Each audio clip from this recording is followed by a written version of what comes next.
Hello, welcome. My name is Darlene Nicart. I'm the painting instructor at the Painting Workshop, and this is all about brushes.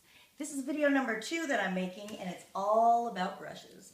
Well, one of my favorite mediums to work with and what I use in my classes are acrylic paints, and for that I choose some acrylic brushes that go along with what we're doing. So I'll explain different brushes and what they're used for, because that, my friends, is the key to making a great painting. So I teach the fundamentals. First things first, getting the brushes. I have a couple brushes here. This is the same brushes that I work with all the time. These are fantastic for acrylics. They're just wonderful.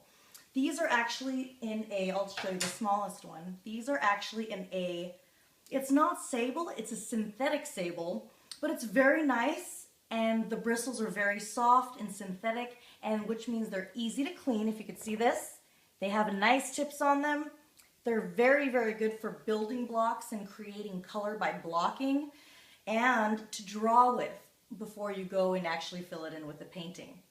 Cezanne was actually a wonderful artist with oil paints, and sable brushes were actually one of his favorite. So with acrylics, we like sable brushes, but if you need to go to a more student type of, academic, you'll want to get the synthetics. These are wonderful. Why do they work so well with acrylic paints? Well, these are a little bit smoother. As you can see, the bristles are nice and thin. They're not thick at all. They're very soft. They're pliable. And I like this one because it creates a nice edge. If I'm doing a nice clean line, I take this brush, and imagine that this is my palette. I'll just use my hand in this example. And I pick up the color slowly on its edge. I turn it around, pick up slowly on its edge, and from the side, as you can see, it will make a nice sharp tip. And from that, my friends, you can make really great drawings and sketches even before you get started. So this is a really great brush. Again, synthetic sable, very nice size. It's about 1/2 inch and 1 inch up this way. So we take that, this is a really nice brush, and we go to the medium. This brush is a size 9. It's a fake, sable brush. It's really nice though. It's nice and pliable on its tips as well. This is a lot better with doing wider strokes, covering more paint.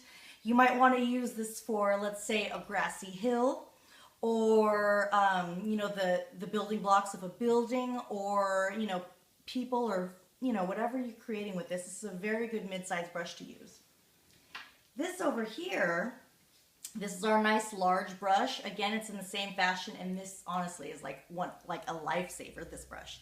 I get this size, I think this is a 12, yep, it's a 12. A 12 synthetic. It's nice and soft, nice and thick, and I use these for my big, broad strokes, okay? This is perfect for any plein air painting, which means painting outdoors, painting wherever you are, outdoors instead of just in the studio 24/7, right? So you get this paintbrush and you paint the sky in these long horizontal strokes, and you can create streaks in the sky, and this is also a wonderful cloud maker because you can use this in little circles or figure eights, and you can create on that, but that'll much later. But just the basics, this is a fantastic brush to have, especially for beginners, because it'll make making those long bold streaks really easy, really simple, and you definitely want to make sure that you're using this in like a good capacity. You could also use this to put on gesso before the painting. So this is a very handy brush to have. So these three in unison, to get the building blocks of any painting, I suggest these. Later we can get into other ones like rounds, brights, full brights, where the tips are different, the brush bristles are different, the craftsmanship is different, and that depends all on what you're painting. So what I'm teaching you right now is gold. It took me forever in academic school to figure out these 3 brushes. So I'm giving it in shorthand to you. It's really, really great.